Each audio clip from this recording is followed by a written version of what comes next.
राधे राधे दोस्तों, फिर से स्वागत है अपना चैनल में। मैं अमन फिर से एक इम्पोर्टेंट वीडियो लेकर आप लोगों के सामने हाजिर हुआ हूं। यह वीडियो सेमेस्टर 4 वाले स्टूडेंट के लिए जिनका एग्ज़ाम 20 जनवरी को है, एईसी पेपर 3 हिंदी हैं, उन स्टूडेंट के लिए यह वीडियो हेल्पफुल हो गया। क्योंकि मैं बता दूं आप लोगों को, जितना भी सिलेबस में जितना भी टॉपिक है, जितना भी क्वेश्चन है, सारा इसी वीडियो में हम आप लोगों को ख़त्म कर दूंगा।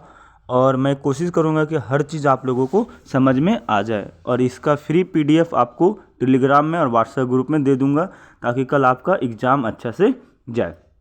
चलिए पहले हम लोग एक एक करके पहले क्वेश्चन को समझ लेते हैं, कौन कौन सा क्वेश्चन पढ़ना है। फर्स्ट क्वेश्चन पढ़ना है आपको, संज्ञा किसे कहते हैं, इसके प्रकार। ठीक है। सेकेंड क्वेश्चन क्या पढ़ना है आपको, देखो पहले क्वेश्चन देख लो ना। सर्वनाम किसे कहते हैं और उसके कितने भेद हैं, उदाहरण सहित समझाना है। ठीक है। नेक्स्ट देखिए, आपका नेक्स्ट क्वेश्चन है, विशेषण किसे कहते हैं, इसके कितने भेद होते हैं। ठीक है। नेक्स्ट क्वेश्चन देखिए जो आपको समझाऊंगा कि क्रिया की परिभाषा दे और इसके भेद बताना है। ठीक है। क्रिया की परिभाषा देना है, उसका भेद बताना है। फिर नेक्स्ट क्वेश्चन जो है आपके लिए इम्पोर्टेंट है कि अवयव क्या है, अवयव के कितने भेद होते हैं। ठीक है। नेक्स्ट क्वेश्चन है, वक्तृता कौशल की अर्थ और इसके घटकों को बताना है। वक्तृता यानी स्पीकिंग, बोलने की तरीका है ना ये। फिर इकाई 2 में आपको पढ़ना है, कारक किसे कहते हैं और इसके भेदों को सह उदाहरण समझाइए। फिर संधि किसे कहते हैं, इसके प्रकार। कोई रॉकेट साइंस नहीं है, सब पुराना ही चीज़ है, लेकिन मैं समझाऊंगा कैसे आप लोग लिखो ताकि आपको 15 में 15 मार्क्स मिले। ठीक है। फिर नेक्स्ट क्वेश्चन है, समास किसे कहते हैं और इसके भेद। फिर नेक्स्ट क्वेश्चन है आपका कि अनुच्छेद लेखन की अर्थ परिभाषा और लेखन प्रक्रिया बताना है। फिर नेक्स्ट क्वेश्चन है आपके लिए कि उपसर्ग और प्रत्यय किसे कहते हैं। तो टोटल में 11 क्वेश्चन इस वीडियो में बताऊंगा और इसका आंसर भी। चलिए हम एक एक करके फर्स्ट क्वेश्चन पर चलते हैं। पहला, संधि किसे कहते हैं। ठीक है।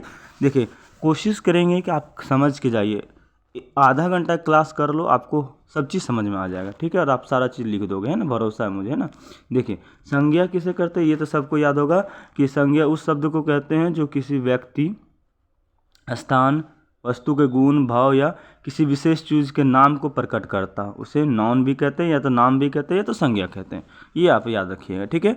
चलिए कोई रॉकेट साइंस नहीं है, बहुत इजी चीज़ है, लेकिन ध्यान से सुनोगे तो याद हो जाएंगे और किस तरह से लिखना है ना।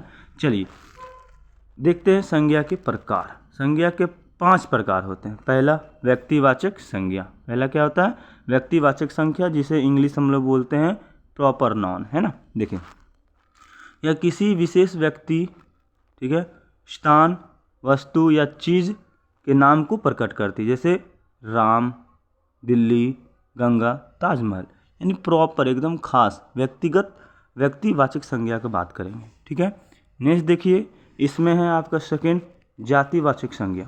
तो जातिवाचक संज्ञा को हम लोग क्या बोलते हैं, कॉमन नाउन। क्या बोलते हैं, कॉमन नाउन। देखिए ये क्या होता है, यह किसी वर्ग, जाति, समूह के सामान्य नाम को प्रकट करती है, जैसे लड़का, शहर, नदी, पुस्तक।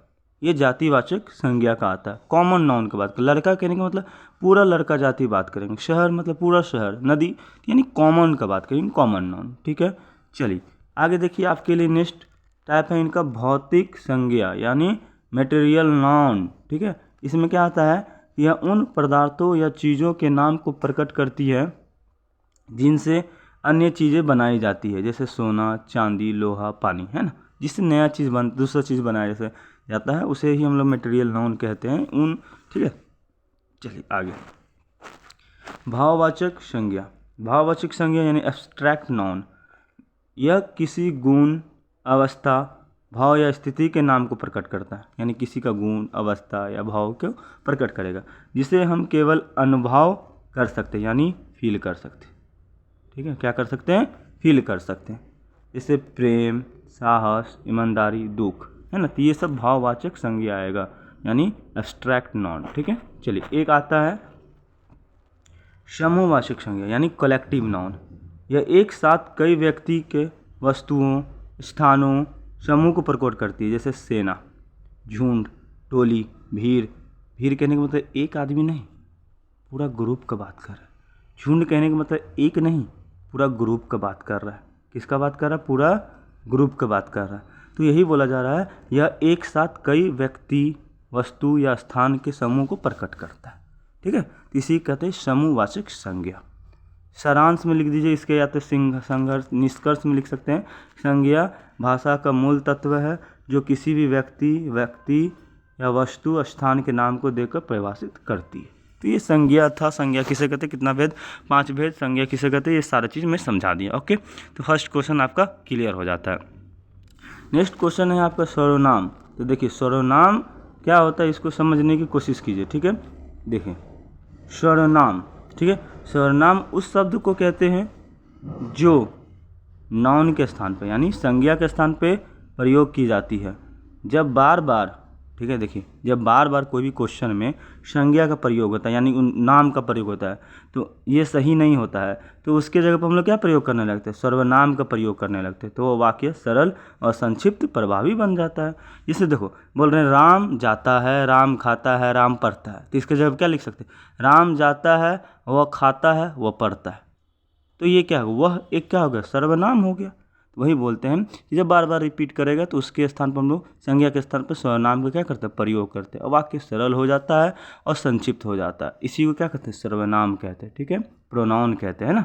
चलिए आगे देखिए, सर्वनाम के भेद। सर्वनाम के कितने भेद है? 6 भेद है। पहला हम लोग देखेंगे। ठीक है, पहला है पुरुषवाचक सर्वनाम। क्या होता है? यह व्यक्ति या वस्तु के इंगित करता है, मतलब वस्तु को या तो व्यक्ति को।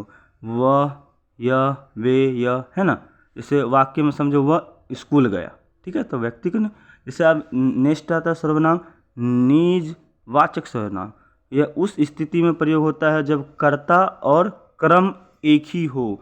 जैसे स्वयं, एक एग्जाम्पल ले लो, स्वयं, अपना, ये निजी वाचक होता है। तो जैसे उसने स्वयं यह काम किया, उसने स्वयं, तो ये सब आता है निजी वाचक सर्वनाम में। ठीक है, अब बात करेंगे हम लोग संबंधवाचक सर्वनाम में। ये क्या होता है? देखिए, यह 2 वाक्यों को जोड़ने के लिए प्रयोग किया जाता है। किसको? 2 वाक्यों को। संबंध प्रकट करता है, जैसे जो, जिसके, जिसका। जैसे देखिए एक एग्जाम्पल ले लो। एग्जाम्पल में क्या ले लो? एक वाक्य, यह वह लड़का है जो प्रथम आया, फर्स्ट आया, है ना। अब नेक्स्ट देखिए, प्रश्नवाचक सर्वनाम। क्या है? प्रश्नवाचक सर्वनाम। ये क्या है? यह प्रश्न पूछने के लिए प्रयुक्त होता है। जैसे कौन, क्या, कैसे। जैसे क्या आप कहाँ आए हैं, या क्या आप यहाँ आए थे। तो ये सब क्वेश्चन पूछने के लिए प्रश्नवाचक, है ना, सर्वनाम। एक होता है निश्चयवाचक सर्वनाम। यह किसी भी वस्तु, व्यक्ति, स्थान को स्पष्ट पहचान बताता है। उदाहरण, यह, वह, ये, वो, यह मेरी किताब है ना। तो ये निश्चयवाचक सर्वनाम के अंदर आता है।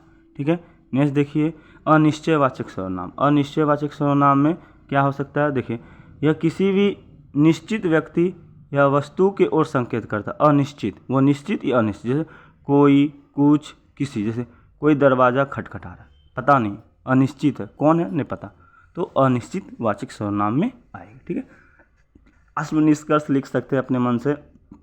सर्वनाम वाक्य को संज्ञा के स्थान पर लेते हैं और संज्ञा बार बार प्रयोग से बचने के लिए हम इसका उपयोग करते हैं। यही तो इसका निष्कर्ष है, यही तो इसका इम्पोर्टेंस है, सारांश है ना। चलिए आगे, नेक्स्ट क्वेश्चन आता है आपके लिए विशेषण। विशेषण किसे कहते हैं? देखिए, उस शब्द को कहते हैं जो संज्ञा सर्वनाम की विशेषता को बताता है या उसकी विशेषता में वृद्धि करता है। यह संज्ञा सर्वनाम के गुण, मात्र, संख्या, आकार, रंग, रूप आदि के बारे में जानकारी देता है। ये सब चीज़ की जानकारी देता है, विशेषता बताता है कि आप कैसे हैं, अच्छा है, खराब है, बुरा है, कितना है, कम है ना, कैसे हैं, ये विशेषण है। ठीक है, जैसे विशेषण के भेद समझ लीजिए पहले, तब आपको समझ में आएगा। विशेषण के 5 भेद है। पहला गुणवाचक विशेषण। देखिए, गुणवाचक विशेषण किसको कहते हैं? जैसे गुणवाचक विशेषण किसको कहते हैं, यहाँ पे देख सकते हैं आप, यहाँ पे जो संज्ञा सर्वनाम के गुण, दोष, आकार, रंग आदि का बोध करते, जैसे सुंदर लड़की, लाल फूल, बड़ा कमरा, तो ये उसका गुण बता रहा है, तो ये गुणवाचक संज्ञा हो जाएगा, विशेषण हो जाएगा, है ना। नेक्स्ट देखिए परिणामवाचक विशेषण। ये क्या होता है? जो संज्ञा के परिणाम मात्रा का बोध कराता है, जैसे थोड़ा पानी, अधिक मेहनत, पर्याप्त धन, है ना, ये परिणामवाचक विशेषण कहलाएगा। जैसे संख्यावाचक विशेषण किसे कहेंगे, ये भी देख लीजिए। जो संज्ञा की संख्या क्रम का बोध कराता, इसे 3 उपभेदों में बांटते हैं। जैसे देखिए यहाँ पर समझ सकते हैं, निश्चित संज्ञावाचक जो निश्चित संख्या को बताते, जैसे 5, 6, 5 छात्र, ये निश्चित। लेकिन अनिश्चित में देखो यहाँ पे क्या कर सकते हैं, अनिश्चित में जैसे देखिए अनिश्चित रूप में संज्ञावाचक से कुछ लोग, कई पक्षी, पता नहीं कितना, है ना। क्रमवाचक संज्ञा में जैसे जो क्रम या पंक्ति को बोध कराए, जैसे यहाँ पे देख सकते हैं पहला स्थान, 5वां स्थान, है ना, पोजीशन बताएगा, है ना। आगे देख सकते हैं सर्वनाम वाचक विशेषण। सर्वनाम वाचक विशेषण क्या कहता है, जो सर्वनाम का बोध कराता और संज्ञा की विशेषता बताता है, जैसे मेरा घर, उसका दोस्त, उनकी गाड़ी, है ना, तो ये सर्वनाम वाचक विशेषण आता है। ठीक है, आगे देखिए, नेक्स्ट देखिए संबंधवाचक विशेषण। देखिए जो संज्ञा के संबंध का बोध कराता है, उदाहरण राम का घर, गीता का किताब, बच्चों का खेल, है ना, ये संबंधवाचक विशेषण की ओर आता है। जैसे इसमें लिख सकते हैं हम लोग कि इन सभी भेदों के माध्यम से विशेषण संज्ञा सर्वनाम और अधिक स्पष्टता प्रदान करता है ना। तो ये विशेषण भी आपका हो गया खत्म। नेक्स्ट क्वेश्चन आता है आपका क्रिया। नेक्स्ट क्वेश्चन क्या आता है, क्रिया। क्रिया की परिभाषा देखिए क्या कहते हैं। क्रिया उस शब्द को कहते हैं जो किसी कार्य के होने, करने या होने की अवस्था को व्यक्त करता है। यह वाक्य का मुख्य भाग होती है, जो यह बताती है कि कर्ता क्या कर रहा है, या क्या हुआ है, या क्या होगा, मतलब काम को प्रतीत करना, इसी कहते हैं क्रिया। अब उदाहरण से समझ सकते हैं, जैसे देखिए वह खेल रहा है, तो वो क्या कर रहा है, खेल रहा है, तो खेल रहा है, प्ले इज अ वर्ब, यानी क्रिया, है ना। जैसे सूरज उगता है, मैं खाना खाऊंगा, ईटिंग इज अ वर्ब, खाऊंगा वर्ब, है ना। अब क्रिया के भी बहुत तरह के भेद होते हैं, तो हम पॉइंट बाय पॉइंट समझेंगे क्रिया का भेद। सबसे पहले देखेंगे स्वरूप के आधार पर। स्वरूप के आधार पर क्रिया का भेद 2 प्रकार के होते हैं, एक सकर्मक, एक अकर्मक। पहले देखते हैं हम लोग सकर्मक। देखिए ये क्या होता है कि वह क्रिया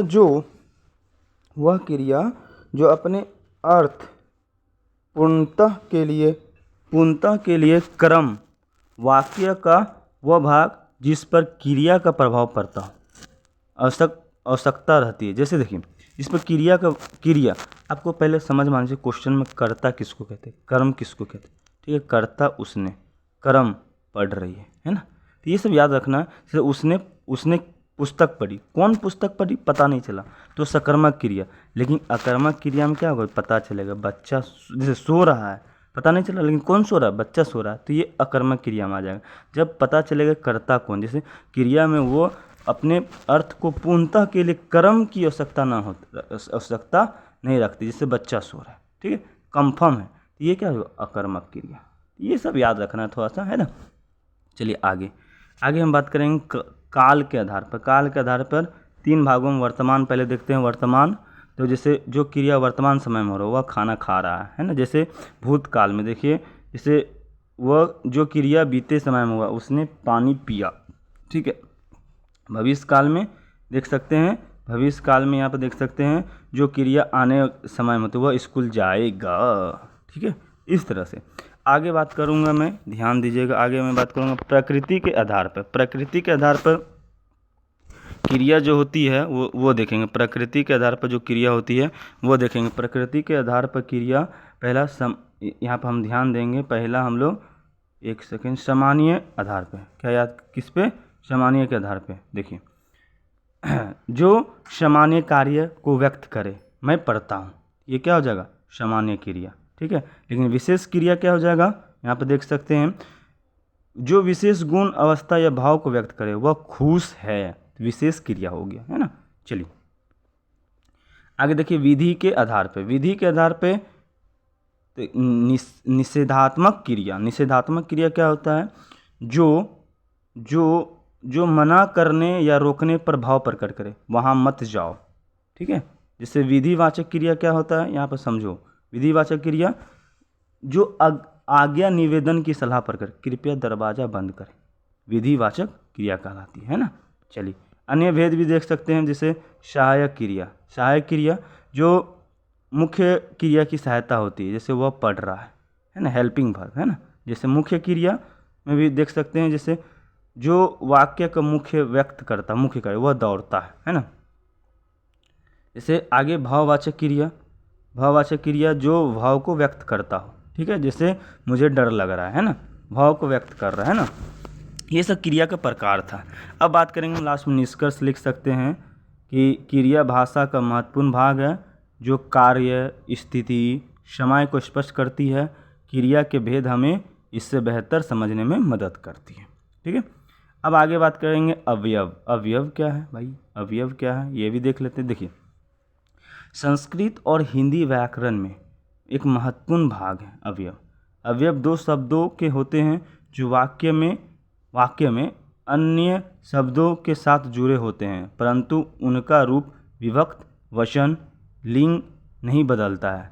अवयव का अर्थ होता है जो ना बदल सके, इन्हें अव्ययकारी कहते हैं। जो बदल ना सके, जो बदलता नहीं है, उसको क्या कहते हैं, अवयव। प्रयोग तो होता है लेकिन ये बदलता नहीं है। ठीक है, जुड़ता है लेकिन बदलता नहीं है, उसी कहते हैं अवयव। देखो अब इसका प्रकार से समझ में आएगा क्या क्या होता है। जैसे देखिए, अवयव का भेद देखेंगे, इनको 4 भेदों में बांट सकते हैं मुख्यतः। पहला देखिए क्रिया विशेषण क्या होता है। देखिए, जैसे ये क्रिया की विशेषता को बताता है, जैसे जल्दी, धीरे, यहाँ वहाँ। जैसे ये देखिए, वो बदलेगा नहीं, जैसे वह धीरे चलता है, राम यहाँ आया, बदल रहा है नहीं बदल रहा है, ये मेन चीज़ बदल रहा है नहीं। जैसे वह धीरे चलता है, हम धीरे चलते हैं, तुम धीरे चलता है, धीरे कभी नहीं बदल रहा। यहाँ आओ, तुम वहाँ आओ, राम इधर आओ, राम यहाँ, नहीं बदल, ये चीज़ नहीं बदल रहा। यानी अवयव वो होता है जो नहीं बदलता है, ये याद रखना, जो नहीं बदलता है। ठीक है, चलिए आगे देखिए, इसी के प्रकार में आता है समुच्चय बोधक यानी संयोजक अवयव। ये वाक्य या शब्दों को जोड़ने का कार्य करता है, और, लेकिन, अथवा, तथा, है ना। इसको इंग्लिश में बोलते हैं कंजक्शन। ठीक है, जो होता है, जैसे यहाँ देखिए, जैसे और, ठीक है, लेकिन जोड़ रहा है ना, जोड़ने का काम करता है सेंटेंस को। जैसे विस्मयादिबोधक भाव सूचक अवयव, ये मन, भावों, आश्चर्य, खुशी, दुख आदि को व्यक्त करता है। जैसे अरे, वाह, हाय, ओहो।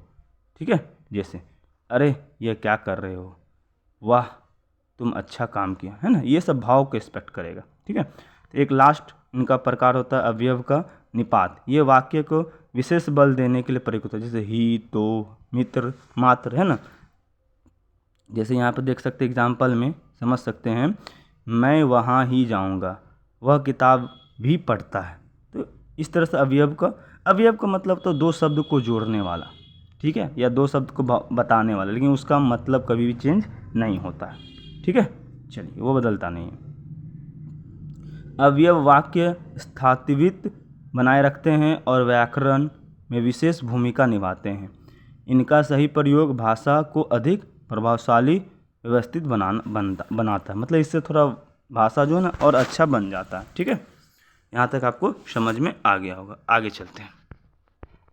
नेक्स्ट क्वेश्चन के अनुसार आपका है, नेक्स्ट टॉपिक है वह है वक्तृता कौशल, यानी वक्तृता कौशल, बोलने की कला। देखो, इसका अर्थ होता है प्रभावी ढंग से, स्पष्ट रूप से, सपोषणीय तरीका से बोलने या संवादन करने की क्षमता। बोलने की क्षमता, यह कौशल हिंदी भाषा संचार प्रभावी, सार्थक बनाता है। वक्तृता कौशल किसी व्यक्ति की भाषा पकड़, अभिव्यक्ति क्षमता और विचारों को क्रमबद्ध तरीके से प्रस्तुत करने की योग्यता को बताता है। आप कैसे बोल रहे हैं, इसका पता तब लगाया जा सकता है कि देखो आप कैसे बोल रहे हैं, आपका कैसा विचार है, क्या है, ये सब चीज़ पता चल जाएगा आपके बोलने के ढंग से। आपका क्या आपका अंदर संस्कार है ना, क्या कितना आपको भाषा का ज्ञान है, ये सब बोलने से पता चल जाता है। इसीलिए वक्ता कौशल को आपको जानना चाहिए। ठीक है, बोलने की कला आपको आना चाहिए। अब ये कैसे आएगा, वक्ता घटक क्या, पहले भाषा का ज्ञान होना चाहिए, तब बोल पाओगे। जैसे इसमें क्या कर सकते हैं, हिंदी भाषा की व्याकरण, शब्दावली, वाक्य विन्यास को मजबूत पकड़ बनाना पड़ेगा, सही उच्चारण करना पड़ेगा, शब्दों का सही संदर्भ में प्रयोग करना होगा, तब आपका भाषा ज्ञान बढ़ेगा। दूसरा, स्पष्टता तब आएगी, यानी स्पष्ट सरलता, विचारों को स्पष्ट करो, सरल भाषा में वाक्य को करना ताकि श्रोता आसानी से समझ सके। ठीक है, जैसे अस्पष्ट को जटिल वाक्यों से बचना है, जो चीज़ लगे कि वो समझ नहीं पाएगा वो नहीं बोलना, तब आपकी वक्तृता कौशल थोड़ा यानी बोलने की तरीका सही होगा, है ना। यही सिखाता ग्रामर, है ना। देखिए ध्वनि का उच्चारण भी करना सही, कब गुस्सा में बोलना है, कब धीरे बोलना है, कब समझाना है ना, ये समझना होता है। शब्दों को, वाक्यों को उच्चारण में स्पष्टता, सटीकता होनी चाहिए, है ना।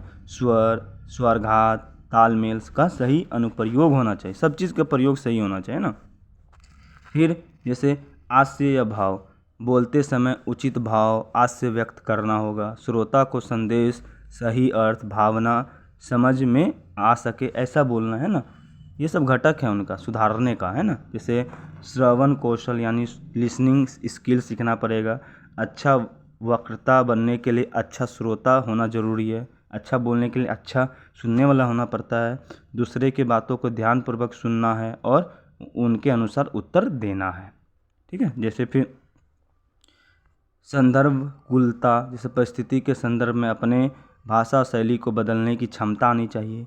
औपचारिक अनौपचारिक संवाद में अंतर समझना पड़ेगा, क्या गलत है क्या सही है ना। जैसे फिर आत्मविश्वास भी तो होना चाहिए, है ना। आत्मविश्वास आपको होना चाहिए, जैसे आत्मविश्वास के साथ बोलना, घबराहट झिझक मुक्त होना होगा बात रखने में, है ना, डरना नहीं है ना। ये फिर अभिव्यक्ति की शैली होनी चाहिए आपके अंदर, ये सब बोलने के लिए ये सब चीज़ आना चाहिए आपको। संवाद को रोचक बनाने के लिए अभिव्यक्ति में विविधता लाना होगा। ठीक है, जैसे सिम देखते विभिन्न भाषा का उदाहरण, लोक मुहावरे का भी प्रयोग करना पड़ेगा, है ना। जैसे फिर लाने के लिए गीत लय भी लाना होगा, है ना। जैसे बोलने की गति ना तो बहुत तेज़ हो ना ही बहुत धीमी हो, थोड़ा तेज़ भी बोलना है थोड़ा धीमी भी बोलना ताकि सबको समझ में आए, है ना। चलिए, वाक्य के बीच में ठहराव होना चाहिए, थोड़ा सा रुक रुक के बोलना, ये नहीं कि बोलते रहना ऐसे भी नहीं। तो देखिए पहले हम क्या करते थे, पूरा तेज़ वीडियो बनाते थे, लेकिन अब क्या, बोलते भी हैं रुकते भी वीडियो भी बनाते, ताकि आपको समझ में सब कुछ आ जाए, है ना। चलिए, फिर शारीरिक भाषा, है ना। शारीरिक भाषा आपको आना चाहिए, यानी संवाद के दौरान आंखों का संपर्क, हाथों का मुद्राएं, शरीर का संरेखन, ये सब कुछ आना चाहिए, है ना।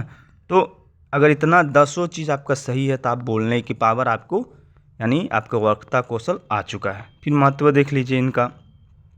वक्ता कौशल न केवल व्यक्तिगत जीवन में बल्कि पेशेवरों, देखिए अगर आपको बोलने आ रहा है तो आप कुछ भी कर सकते, पेशेवरों सामाजिक जीवन में सफलता के लिए अत्यंत महत्वपूर्ण है।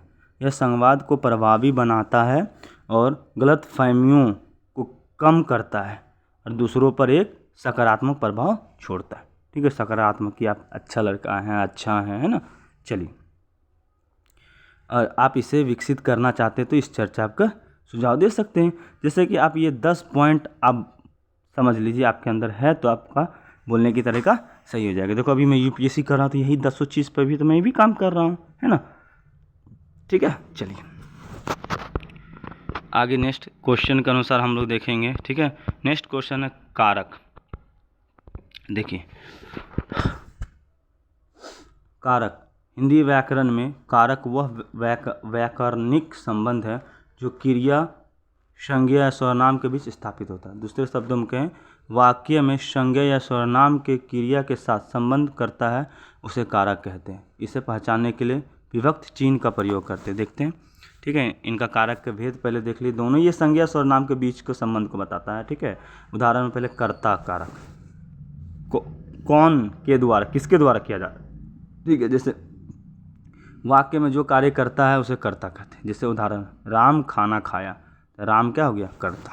ठीक है, जैसे कर्म, अभी सकर्मक का कर्मक क्रिया से मैं समझा रहा था आपको, है ना। जैसे कर्म, किसके क्या, मतलब जिस पर कार्य किया जा रहा है उसे कर्म कहते हैं। जैसे सीता ने कहानी लिखी, कहानी क्या हो जाएगा, कर्म हो जाएगा। ठीक है, अब यहाँ देखिए करण कारक, करण कारक क्या होता है, कार्य करने के साधन या उपकरण को करण कहते हैं। जैसे देखिए मोहन ने कलम से पत्र लिखा, तो कलम क्या हो गया, करण, ठीक है।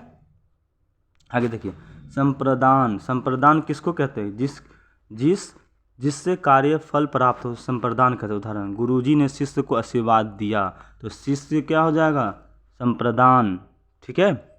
बहुत आसान है यार, समझते चलो। देखो, अपादान कारक कहाँ से किसे? जिससे वियोजन या अलग होने के बोध कराता है। पेड़ से पत्ता गिरा, अलग हुआ, तो पेड़ से क्या अलग हो रहा है? पत्ता। तो किससे अलग हो रहा है? पेड़ से। पेड़ क्या हो जाएगा? अपादान, ठीक है।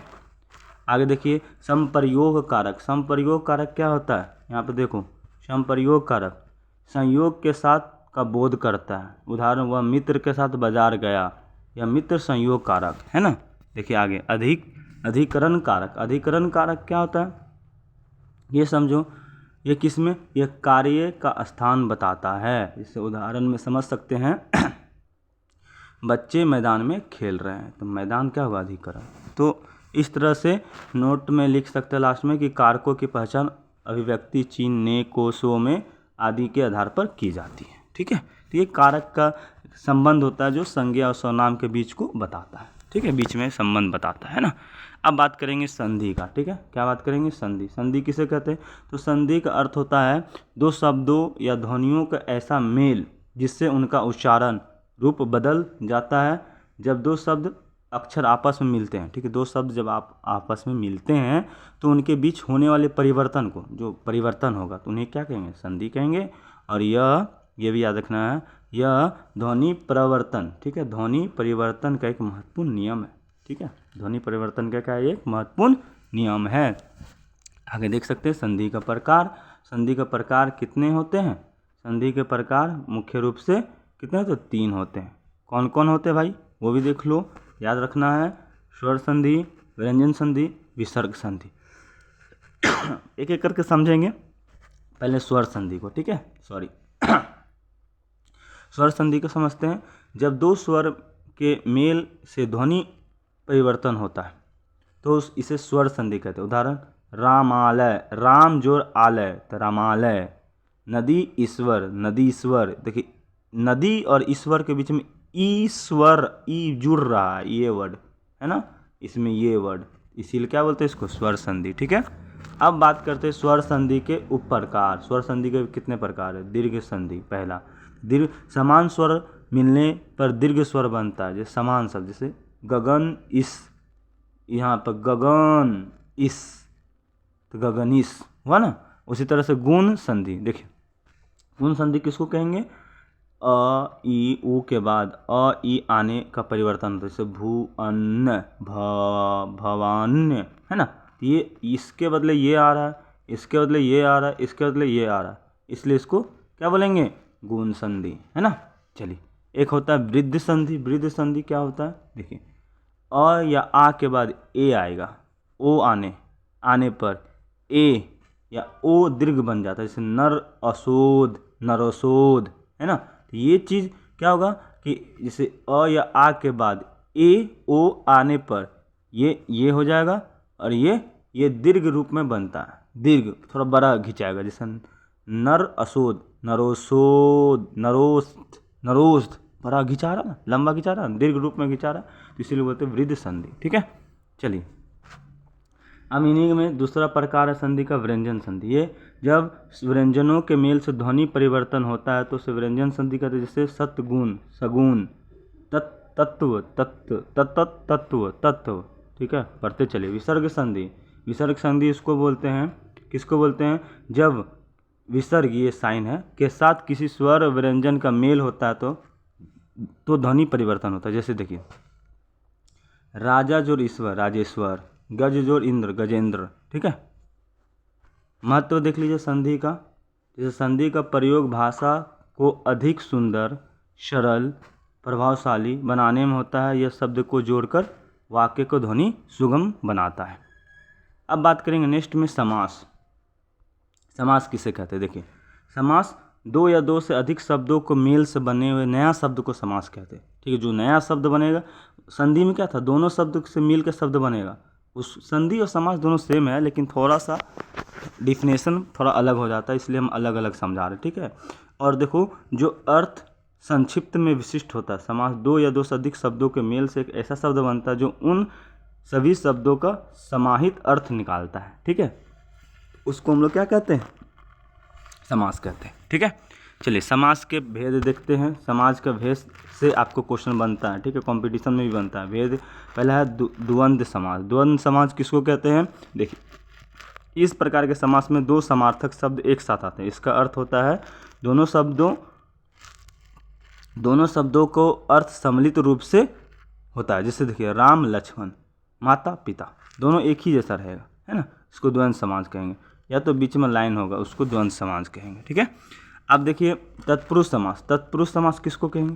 तो तत्पुरुष समास उसको कहेंगे, इसमें पहला शब्द दूसरे शब्द के विशेषण के रूप में कार्य करता है। विशेषण किसको कहते हैं? विशेषता बताता है। जैसे विद्यार्थी वृत्त, जैसे राजमहल, कैसा है? राज का महल, है ना, तो ये विशेषण बता रहा है, विशेषण बताएगा तो इसका अर्थ के एक रूप में होता है। ठीक है, तो तत्पुरुष समास होगा। जैसे द्विगु समास।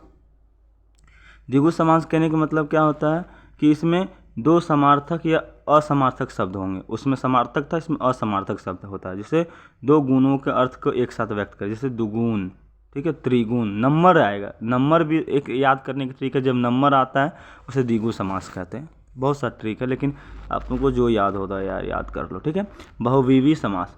इस समास में उस शब्द का होता है जो पहले शब्द का गुण विशेषता को व्यक्त करता है।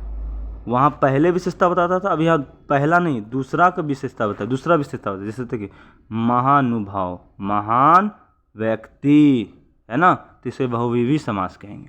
अवयवी समास उसको कहेंगे, देखिए किसको, इसमें एक अवयव जैसे एक, बहुत आदि एक संज्ञा का समावेश होता है। इसमें शब्दों का योग एक विशेष अर्थ को व्यक्त करता है। उदाहरण सर्व, जो सब जानता है, सहृदय, ये सब आप लिख दीजिएगा डिफिनेशन में। जैसे इन भेदों के माध्यम से हम समास को के अर्थ और प्रयोग को आसानी से समझ सकते हैं। ठीक है, चलिए अब नेक्स्ट क्वेश्चन में आता है आपका, ठीक है, वो है अनुच्छेद लेखन की प्रक्रिया। ठीक है, देखिए अनुच्छेद लेखन वह कला है, ठीक है, जिसमें किसी विषय पर विचारों को व्यवस्थित रूप से एक स्थान पर प्रस्तुत किया जाता है। मतलब अपना विचार को एक स्थान पर प्रस्तुत करना है, या एक छोटे विचार विषय वस्तु विस्तारित रूप में एकजुटता अस्पष्टता के साथ लिखने की प्रक्रिया है। ठीक है, एक अनुच्छेद में विचारों को स्पष्टता और तर्कता होनी चाहिए ताकि पाठक उसे समझने में कोई कठिनाई। देखो अनुच्छेद लेखन में क्या होता है कि अपने विचार को, ठीक है, अपने विचार को एक जगह लिखते हैं और इस तरह से लिखते हैं जो पाठक यानी पढ़ने वाला है, ठीक है, उनको समझने में दिक्कत ना हो, एकदम स्पष्ट सरल लिखना होता है, अनुच्छेद उसको कहते हैं। ठीक है, ऐसे बोलो यार, जैसे ऐसे हम लोग बोलते हैं ना इंग्लिश में। चलिए कोई नहीं, आगे देखिए। लेखन प्रक्रिया, विचारों का संकलन होना चाहिए। इससे सबसे पहले लेखन संबंधित विचारों को बिंदु एकत्रित किया जाता है। यह चरण विचारों को मुक्त रूप में लिखने का होता है, जिससे लेखन अपने विशेष विभिन्न पहलुओं पर सोचने पर अवसर मिलता है। ठीक है, चलिए आगे देखिए। योजना बनाना, प्लानिंग करना है। ठीक है, प्लानिंग करके लिखना होता है। ठीक है, कैसे लिख, एक बार विचार को संकलन कर लिया, उसको अलग अलग कदम के साथ विचारों को सही क्रम में व्यवस्थित रूप से प्रक्रिया निर्णय लिया जाता है, और कि कौन सा विचार पहले लिखेंगे, कौन सा बाद में लिखेंगे, ये सब प्लानिंग कर लो कि कहाँ कौन सा शब्द लिखना होता है। ठीक है, फिर लिखने के बाद रूपरेखा दो, आउटलाइन दो। जैसे लेखन के पहले एक बुनियादी रूपरेखा तैयार की जाती है जो अनुच्छेद, प्रत्येक खंड, प्रस्तावना, मुख्य, निष्कर्ष ना। जैसे हम लोग देखो आंसर लिखते हैं, पहले देखो परिचय लिखते हैं, फिर क्या लिखते हैं, बॉडी पार्ट लिखते हैं, फिर निष्कर्ष लिखते हैं। उसी तरह से एक रूपरेखा बना लो मन में, तब बनाओ, तब लिखो, तो थोड़ा आंसर क्या होता है, अच्छा लगता है लिखने में, है ना, वही चीज़ बता रहे हैं। फिर राइटिंग स्किल होना चाहिए, लिखने के तरीका, जैसे वास्तविक लेखन की प्रक्रिया शुरू होती है। यहाँ पर अपने विचारों को वाक्य और पैराग्राफ में बनाना होगा। पैराग्राफ, एक पैराग्राफ खत्म, दो पैराग्राफ, है ना। फिर ध्यान रखना, फिर विचारों को तर्क सुसंगत तरीका से प्रस्तुत करना होता है ना। तो ये सब तरीका है लिखने का। ठीक है, फिर संपादन भी होना चाहिए, एडिटिंग। जैसे कहने का मतलब लेखन के बाद उसको पढ़ो ताकि भाषा त्रुटियां दूर की जा सके। साथ में सुनिश्चित किया जाता है कि विचारों को असंगति ना हो, अनुच्छेद का उद्देश्य स्पष्ट पाठक तक पहुंचे। जो पढ़ेगा उसको अच्छा से समझ में आएगा कि नहीं आएगा, तब आपका जो अनुच्छेद लेखन वो सही है। ठीक है, फिर इसका अंतिम रूप दे दो, यानी कि निष्कर्ष लिखो। निष्कर्ष कैसे लिख सकते हैं, तो यहाँ पर आप देख सकते हैं निष्कर्ष कैसे लिख सकते हैं। ठीक है, देखिए एक सेकेंड, निष्कर्ष, फिर लास्ट में लिखिए अंतिम रूप दे दीजिए, यानी संपादन के बाद में अंतिम रूप लेखन का पाठ होता है, जो अवश्य होता है, सुधार किए जाते हैं, लेखन तैयार इससे प्रस्तुत किया जाता है ना, तो ये सब लास्ट में लिख के फाइनल अंतिम रूप दे देना है। ठीक है, इस प्रकार यह प्रक्रिया अगर अपनाइएगा तो अनुच्छेद लेखन सामान्य निर्देश होगा, फिर आपका लिखा हुआ चीज़ अच्छा प्रभावशाली होगा। ठीक है, लेखन आपका अनुच्छेद अच्छा हो जाएगा, है ना। तो देखिए हम पढ़ाएं क्या क्या सिलेबस में, बोलने का तरीका, लिखने की तरीका, कारक, संधि, ये सब क्या है, यही सब तो सिखाता है व्याकरण, है ना, बोलने के लिए, पढ़ने के लिए, सीखने के लिए, है ना। चलिए कोई नहीं, आगे देखिए हम लोग लास्ट टॉपिक पे चलते हैं हम लोग, उपसर्ग और प्रत्यय। ये बहुत आसान है, दोनों शब्दों के रूप में संज्ञा या क्रिया या विशेषण को बदलने के लिए प्रयोग किए जाते हैं, लेकिन इन दोनों का महत्वपूर्ण उपसर्ग उसको बोलते हैं जो आगे जुड़ता है, प्रत्यय उसको बोलते हैं जो पीछे जुड़ता है। ठीक है, देख लीजिए यहाँ पर भी हम समझाएंगे। प्रीफिक्स यानी आगे जुटेगा उपसर्ग, वह शब्द जो शब्दांश होता है जो मूल शब्द के पहले जुड़ता है, इससे उस शब्द का अर्थ बदल जाता है। ठीक है, जैसे अग्नि बन गया ना, जैसे फिर अव यानी अवसर बना ना, तो आगे जुटेगा तो उसको उपसर्ग कहेंगे। ठीक है, जिसे यहाँ पर लिख दिए हैं, उपसर्ग का उद्देश्य होता है शब्द का अर्थ बदलने के लिए उस पर विशेषता जोड़ना और नकारात्मक प्रकट करना होता है। ठीक है, अब प्रत्यय यानी सफिक्स, सफिक्स क्या होता है, जो बाद में जुड़ता है, यानी वह शब्द जो मूल शब्द के बाद में जुड़ता है, जैसे वो शब्द का काल या लिंग वचन बदलता है। ठीक है, जैसे देखिए उदाहरण, ता, तो ये लास्ट में जुटेगा, सत्यता से ई, गायकी जुटा ना, लास्ट में जुट रहा है, ई ता कहाँ जुट रहा है, लास्ट, तो इसको सफिक्स, उसको प्रीफिक्स, यानी कि यहाँ पर लिख सकते हैं कि प्रत्यय शब्द के रूप में परिवर्तित करता है, जैसे क्रिया के रूप में बदलता है, खेलना, है ना, एक विशेषता के रूप में सौंदर्य सुंदरता, है ना।